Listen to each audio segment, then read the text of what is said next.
What's up, you guys? Thanks for joining. It's your girl, Jordan Wiley, aka Geocentric. We have a pretty cool segment going on tonight. I'm doing a small segment called The Soner's Pathway to Success.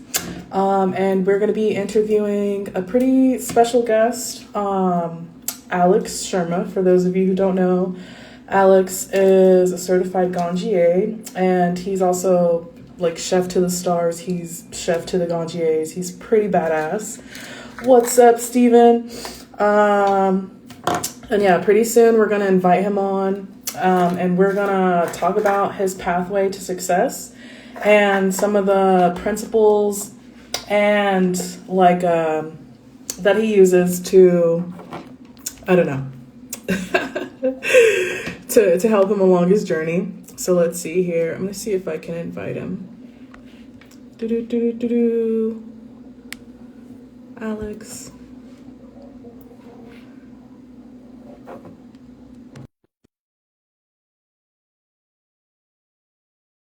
Principles and practices and methods that Alex puts into place on his journey to success, specifically the flow state. And Alex will talk a little bit more about that before he hops on. I would just like to give like one of my tips for success. And the biggest thing to me is just starting where you're at. Like, for example, I wouldn't exactly call this the most ideal setup for a podcast, but my desire is to interview and to speak with people that I find interesting. And so I think just starting with what I have is really important in that process. And I think, yeah, that's it. Doesn't, you don't need like a good microphone, a good camera, all that good stuff before you start. You should just start and go with it. So yeah, let's see. Maybe where's Alex? Oh, maybe he's unable to join. Ah, let's see here. What's going on? Oh shit, Alex, are you not able to hop on? If not, we can figure something else out. Okay, there we go.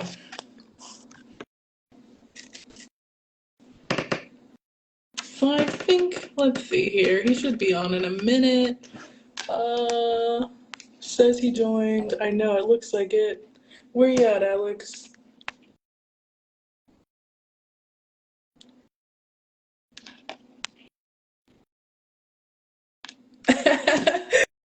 I accepted it. I don't know. Oh, god damn it. That sucks. I don't know why it won't let you join. Du-du-du-du. And then, let me see. I'm gonna send it. Oh, damn. Okay.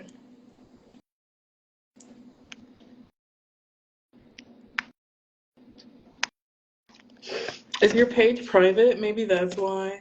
Thanks. What's up, Boston Dabber? Oh, there we go. Nice. I love the like reaction in the background. Yeah, I Very don't. That's not real. For what it's worth. Okay. So what's my? You want like the full forehead? What's the framing? All right. uh, you're do what's most comfortable for you. Okay. All right. Let's see here. Mm, Maybe you can scoot back a little bit. Let's see. yeah, totally. Here. My God. Okay. Hello. Hello. All right. How Happy to are have you? you on. Totally. Yeah. If you I need didn't know how to do that. Like how to get on. Oh, we figured it out. We like, totally. I Yeah. don't know, yesterday we had like a bunch of like technical difficulties. It's just one of those things. That's. I think I just have technical difficulties. General. Like general. Oh, whoa. Oh, look, it did the thing. My God, I made it do the thing. The explosions, I missed it this time. I missed it. Damn it. That's pretty cool. I don't know how to That do that. I don't know how to do that. Maybe that's okay. Oh. You're so funny. Right. Do you want to take a dab before we begin? Are you all ready to go? I just took a dab, You so just I'll took a dab. Okay. totally, So you're yeah, ready to jump into it. yeah, absolutely. I mean, I'll take another dab, but I'll keep smoking the joint while we're going. Uh, Nice. Do you want to briefly introduce yourself? I kind of did like a small job of that. okay. But if you want to give a little bit more in your background and what you do in the industry, we can do Yeah, that. totally. I'm currently working as the head chef at Gangier and running events up here in Southern Humboldt. Um, yeah, doing like cannabis pairing things and that sort of thing. Working as a reviewer for Buddhist. I come from, you know, just kind of doing all the different things from cultivating to like large scale distillation and extraction, and solventless, and kind of bounce from thing to thing throughout my life and career, I guess. I don't know. The career part's weird. It's I'm getting used to Yeah. the word industry in it. Like I've been in cannabis for a long time, but the word industry is a little, it like gives me the PBG. It's like Yeah, I feel you. It's like a little bit too much pressure. or not even pressure. It's just like I don't know. Like it's like a lifestyle. It's not a like I'm trying to figure out how to just have it like be normal all the time. I'm not like and then also sustain my life like that. It's not really doesn't need to be much bigger than that. No, I feel that. Hell yeah. Maybe we should start off. I think we mentioned this last week. Just like so, the segment is called "The Stoner's Pathway to Success." And if you could just like briefly give us the lowdown on your definition to success, I thought it was pretty profound when you mentioned it last week. Oh Um, yeah. Well, I mean, I'd have to remember what I said, which is going to be a stretch, but I will say something certainly. My for me, it's really just like I mean, it's very literal. It's did I accomplish the thing I set out to? So like for me personally, as like a human, success is really simple. It's like making someone laugh or like having a good day or just like getting through the day without like anything too traumatic happening for me is like ultimate success, honestly. Um, within our world, we've created a lot of artificial constructs, and those have different definitions of success. And these landscapes that we kind of operate in professionally or interpersonally, they have these markers of what we can objectively look at as success. And if we can, hopefully, to some degree, separate our egos from those markers of success, we can look at that as something that's navigatable, something that you can kind of deconstruct in a way that doesn't like it doesn't really mess with that version of success that's just I got through the day happy. nice. Cool. I really like that. I dig that a lot. Okay, and then so what we were touching on was the flow state. Um, and how you integrate the principles and practices of the flow state to kind of lend towards your own success. Could you talk more about the flow state, like what that is, and then maybe we can move into how you use that principle. Yeah, so like flow state, um, or like you could look at it as like a state of play. Um, it's a creative state associated with particular brain waves that like you're not the idea isn't you're planning, it's you're integrating your own creativity in live time.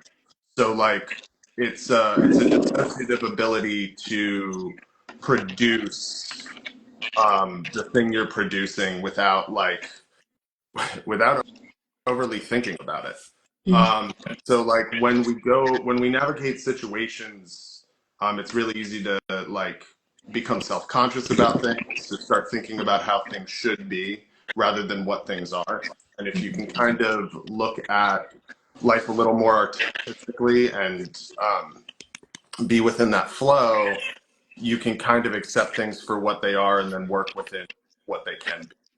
And so it's for you literally or for like me literally it ends up being a state of play. Mm-hmm. So it's the ability to go into unknown situations, operate genuinely, and come back unscathed. And it directly applies to my work in terms of like cooking or in terms of like any sort of performance-based thing, because ultimately, like, and the way it mostly applies to performance is like if you're just thinking about, if you're just thinking about like what everyone's thinking of you, and like being self-conscious about that, you're less likely to actually perform better. Where if you can kind of just get in the flow of what you're doing and be present with that, you're much more likely to actually produce what you're looking to produce. Nice. So it allows you to operate for the thing rather than for your idea of self. And a lot of us get really attached to our idea of self, which is like an ever-changing amorphous blob that is theoretical. So like for us to be a little too addicted to who we are and what we are rather than how we are gets a little bit fishy. And then I think you also mentioned the flow state had something to do with the brain waves. Could you touch on that again? Like you said, typically was it beta or we're in So theta? like, and this is the very like I'm not a scientist part of it, Yeah. right? But the like different brain waves are associated with different states of being and different like production. So like um, the when you're talking about that very like task based, like how most of us live, right? I need to do this, then I need to do this, then I need to do this, and you're kind of staying on top of your day through your thoughts. The brain wave associated with that kind of, which is really like a nervous system response. You're staying in a particular part of your nervous system where you're elevated, and you're continuing to use your brain to dissociate from that elevation on a certain level and push past that. And that's like most of us have to operate there because of how our day to day is. We're not really given the space in like operative function, even simple things like you have to be on time, right? Really forces you into that way of being where you're like, I have to get here on time, then here on time, and here on time. So you can never just get lost in the moment. You're always planning for the next moment. And that is like associated with a brainwave called beta. In terms of just like biological life thriving, and like harmonious life. So when you look at even like other living creatures in harmonious biological habitats, that's associated with the brainwave alpha. When you look at like small children, like really really small children, that are always in the creative flow state. So there's a point in all of our lives where we're basically like creative genius in the sense that we don't have the ability to say, hey, don't do that. And that doesn't that gets inhibited more quickly in some cases than others based on nurture. But that is really what you're tapping into in that flow state, is that childlike creativity where you don't know if it's right or wrong. You just know you're producing it in that moment and you get lost in that moment. And creating, looking at yourself, as for a cannabis metaphor, like almost phenotypically, like you can put certain inputs in and then express certain things.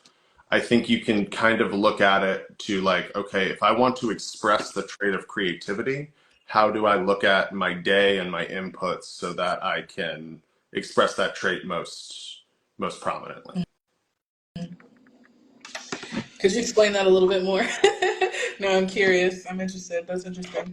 Yeah, so like a very very simple simple thing is like appropriate stress. So again, like a really good cannabis metaphor, we are freaking plants, is like a little bit of stress, like enough stress on a plant.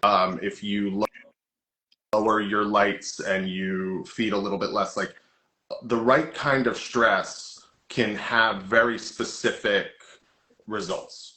So you might be able to produce more resin or produce a different size resin head or produce a different terpene spectrum based on these little stressors that you add in, or that in an outdoor environment your landscape naturally adds in.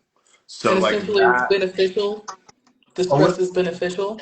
a little bit is beneficial. So this comes back to the idea of play, where it's the idea of going into a state that's unknown, figuring it out, returning unscathed, and getting a sense of innate joy from that. And so that is the idea. You're going into, it's not necessarily an imaginary world, but an imaginary world, operating in that world and returning unscathed. And it allows a type of stress if you're able to have an awareness of yourself and where you're overriding your nervous system. You can apply you can look at it as like almost stressor therapy, but within like your own ideas of that. So I did a lot of that on like psilocybin for performance, where like psilocybin can have a very self-conscious effect on you. But if you understand the environment you're in and you can put yourself out there in different ways, you can build, in my opinion, new neurons that allow for a different state of flow in those environments. So you're gaining comfort zones very, very rapidly because you're changing the way that like your brain functions. Like creating new neural pathways, rewiring your brain type stuff. It's like repeating. Yeah. So, Yeah. right. Nice. Um,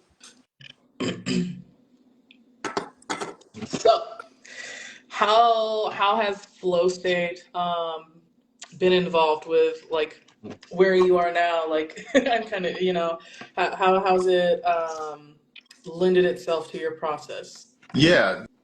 The so for like cooking specifically and for like creating more like in-depth menus and like looking at it as art form, you have this kind of juxtaposition of like utilitarianism and art, where like I want the end portion of what I'm doing, like once I pick up the knife to where I plate the thing, to be kind of artistic and ever changing. So like I'll I'll usually not know 100% what I'm gonna do before I'm doing it.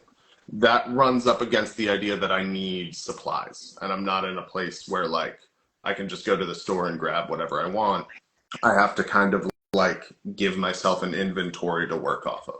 So it's sort of like a reflecting planning process where you create your artificial constructs. You create a little world for you to play in. What are the rules of these? What is the rules of these worlds? What are the ingredients I'm going to use? What are the like? And in most cases, if I'm partnering with someone else for an event, they want something specific. So like that might be really simple, like with Ganjier, when there's testing, it can't be spicy. So it might be something really simple like that. It might be like something like high tea, where each different part needed to be really specific. The first thing needed to be tea snacks that were like traditional to China.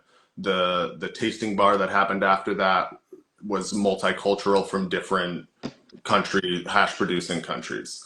The hors d'oeuvre, and then with the hors d'oeuvres and the actual dinner, I got a little bit more free range and like made them inspired by the cultivars, and then the dinner was like a traditional kind of Chinese dinner from the Yunnan province. So the idea was like give myself those rules. Those are the things I have to do. And then I have to some degree get ingredients, but within that I can kind of play with the things as colors, so that once I'm actually in the room doing the work, I don't really need to be like thinking a lot about what I'm doing. I can just kind of like flow from thing to thing. Nice. And then I'm kind of curious. We talked about networking and stuff like that, like we mentioned during the community discussion. And I'm kind of curious, like, networking in a way is like important to, I don't know, it can be important to career growth. I'm kind of curious how, like, you embody like that element of like play when it comes to like relationships. I'm trying to think of how I want to word this, but it's like I'm Yeah. just kind of curious like I feel like I feel like that state is like very like attractive in the way that it's very like receptive and open. So I'm just kind of curious how it comes into play into like relationships and stuff like that. Yeah, I Does mean, that make sense? I think the idea is like human engagement, where Hmm. like a sometimes it can be really like I'm not always great about being like, here's my phone number or exactly what I do. Because I'm a lot of times like, it's like, what do you do? It's like, well, I'm doing this today, or I'm doing this right now, or this is what I'm kind of vibing with in this moment. And I need to backtrack in my mind the part of me that has built and is like, these are the different things I do. So I think in that way, networking isn't necessarily doesn't necessarily lend itself to it. You'll definitely find yourself handing out less business cards. I think the way that I kind of approach it is if I kind of just like maintain a playful state in public, um, it tends to be a little bit like you get to engage with people in a way that can be a little bit more memorable. And so and part of it has to be the mentality of like you're going to find your vibe and find your tribe. Where like if you're in that state of your kind of being authentic to yourself, you're gonna find the things that also relate to you and cut out a lot of the bullshit.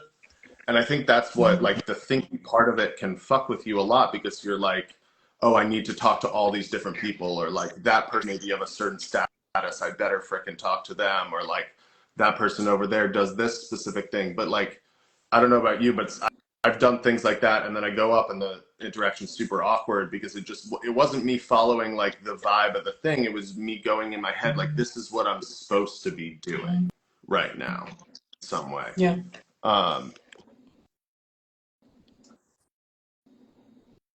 I think it's I feel the that trust. definitely more forced than like authentic. I really resonate with the flow state. I had the idea to hike up this mountain today, and I started listening to The Subtle Art of Not Giving a Fuck on audiobook.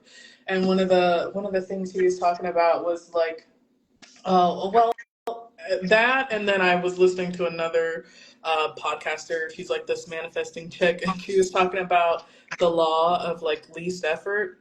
And I don't know, I think it's really interesting, and I've been trying to like think about that more often too. Like, there's certain things that I want to pursue, but then like the more that I try to pursue them, the more that I kind of hit like a brick wall. Where in the reverse, when I kind of like surrender to the situation, or like don't have much expectation there, or like, less fucks to give in a sense, like it's more like it flows to me more naturally. Yeah, yeah, totally. Yeah, it's I think it's like it's always has to be a reflection of like what you want versus where you're at. And that doesn't mean like being limited to exactly where you're at. It just means like you kind of have to be if you're living in the moment, and that's going to be your quickest way to a different moment. It just doesn't feel that way, and it really just becomes a watch pot never boils kind of psychology Mm. of like if you're Yeah. watching yourself waiting to fucking boil, it feels like it's taking forever. And if you just let yourself be in the water or be the water, then this metaphor is falling apart a little bit, but I think you understand what I'm saying. No, I dig it. I dig it. Yeah,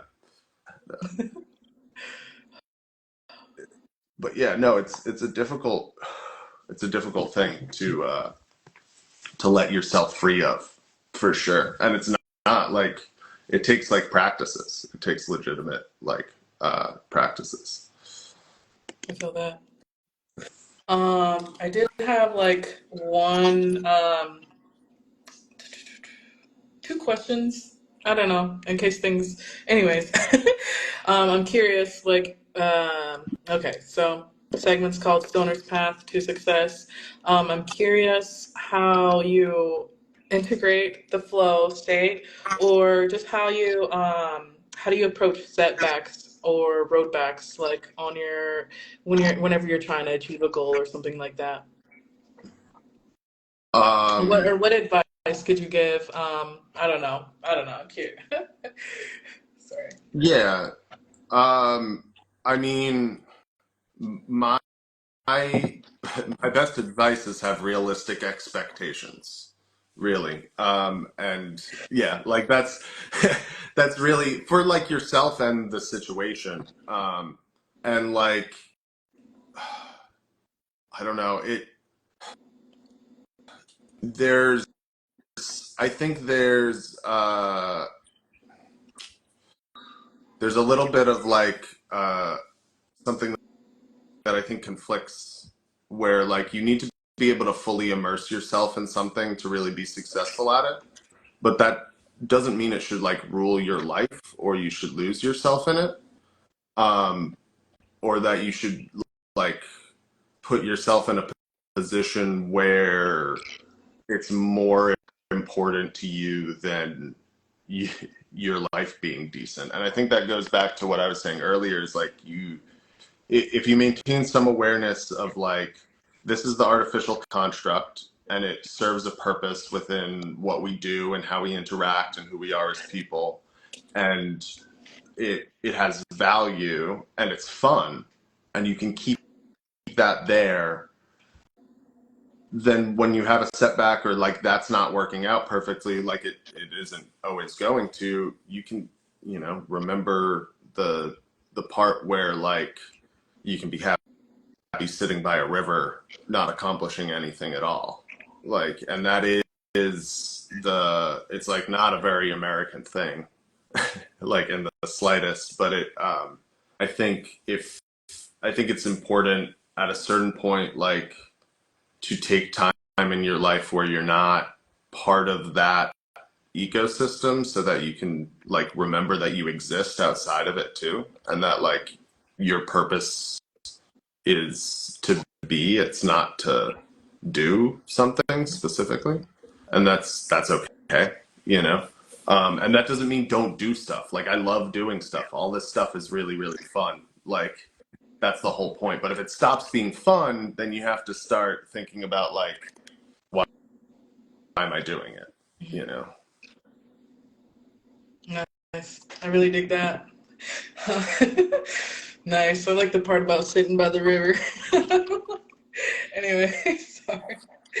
Okay. And then what steps do you take during times of like self-doubt? Like what's your process?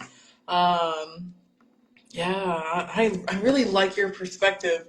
So I'm curious to hear like how you how you navigate like self-doubt.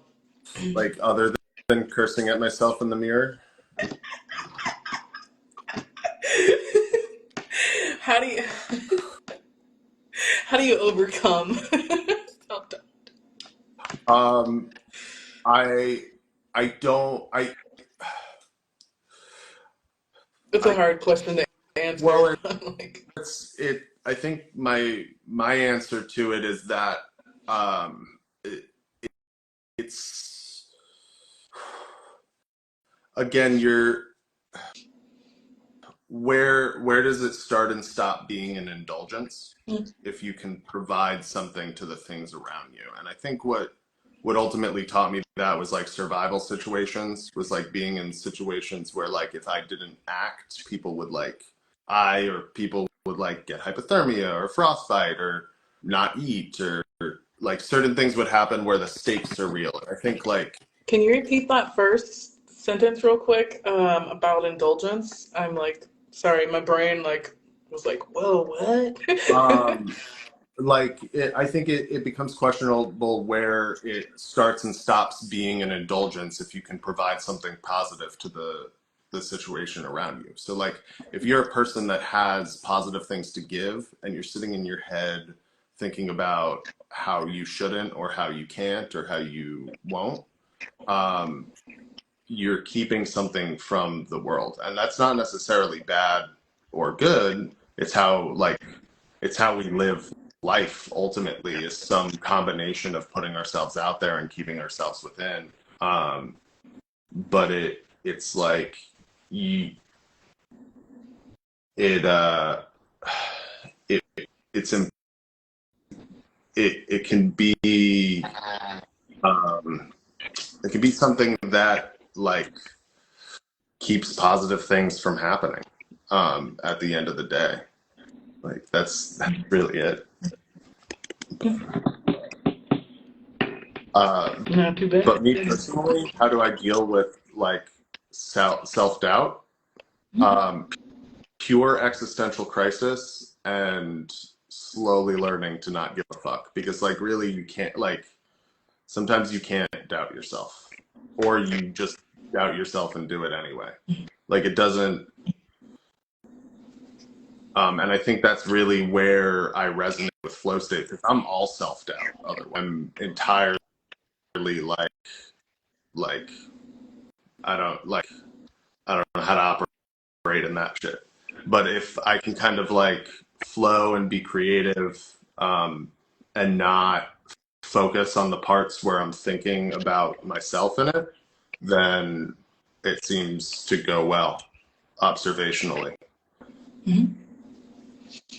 And I think there's one more thing. I think I wanted to cap us off. I think I think we're at the 30-minute mark. Um, Shit, I just distracted myself from what I was gonna say. Good.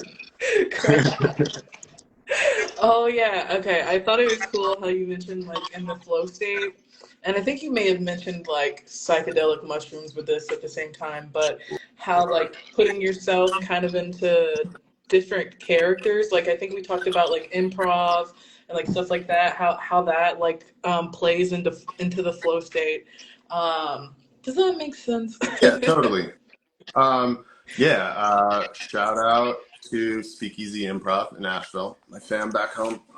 But the improv is a performance art for comedy, but it is in its purest form reteaching adults how to play. Really, is what it is. You're creating imaginary worlds and you're operating within them within a set of basic rules or guidelines that can be broken once everyone understands them. And so and the backbone of it is yes and no matter what is presented in the reality you say yes and then you have the ability to say and so that you can add your own thing to it and you can operate within that so you're not boxed into exactly what is true. And for me that resonated as like a way to live before I ever did improv was that the concept of like yes and because no is something that I think like a lot of people have a complicated relationship to. But for me, I had a lot of situations where I straight up there was not an option of saying it. You had to comply to some degree. So you it or there was unnatural consequence. And so being able to say yes and operate within the world that the other person put on me, but still have autonomy in that, gave me an ability to have any sense of self in situations where I otherwise wouldn't really have the choice to make choices the way I normally would, or like express myself in the way I normally would. And so I, having had a really supportive community, and being the person that I am in terms of substances, even with like cannabis, using cannabis as an example, um, it's the Bob Marley quote: "When you smoke the herb, you reveal you to yourself." And when you do that and you're on display, you're able to build a relationship with yourself that's a little bit different than maybe you would be able to otherwise, right? Can you Um, explain that? yeah, so like when in high school you smoked weed and you were really really paranoid about even talking to the guy at the gas Yeah. station, but slowly but surely you learned like no, I'm totally good and like no one thinks I'm weird, and even if they do think I'm weird, fuck you. Yeah. And you slowly build, like with cannabis, I think just naturally people tend to build a comfortability with themselves, right? Because like it is a fairly self-conscious thing. It can be a little chaotic, it can be a little internal, it can be a little bit vulnerable of a thing. And it brings you to a slightly more childlike state. It is a little bit more of a feminine energy. And so that self-consciousness that grows. And a lot of times us as stoners, we put ourselves kind of like stoner comfort zone.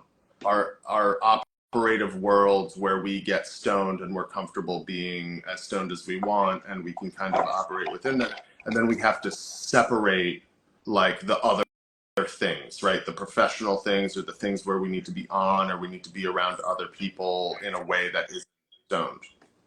And for me, I don't really want to see it like that, because I always want to be consuming cannabis. Mm-hmm. And so, like, I don't want to have to separate those things. I don't want to have to be like, oh, this is my professional state, and this is my not so professional state. Um, and yeah, it's just yeah, kind of building a different relationship to it. Nice. Nice. Pretty good talk. There's definitely more stuff that I'd like to cover, but honoring your time and my time, Yeah. we're just about at that limit. Thank you for all those nice comments and support. Shout out to Steve from Into the Cannabis, Canifest. Excited for next year's. Yeah, thanks for joining, Alex. I really enjoyed Yep. speaking with you. And I hope that other people have gained some insight from this. I certainly did. I really like listening to flow state, about flow state. I'm a little stoned, sorry. But yeah, no. Yeah. Uh, we'll have to do this again soon. Are you gonna be going to the Weed and Women? I think Tuesday. Are you joining the Zoom call? Um, maybe, Okay. maybe, yes. I will see. I will be in Asheville on Oh yeah. Tuesday, and Okay. yeah, doing some stuff. Nice. Well, enjoy your time with your family. And then once again, thanks to everybody who joined. I'll probably upload this to YouTube and I'll let you know when I do. Yeah, thank you so much for having me. This is a blast. Absolutely. Stay blessed. Take care. Are you gonna I'm hop out? Okay, I'll click driving. it down.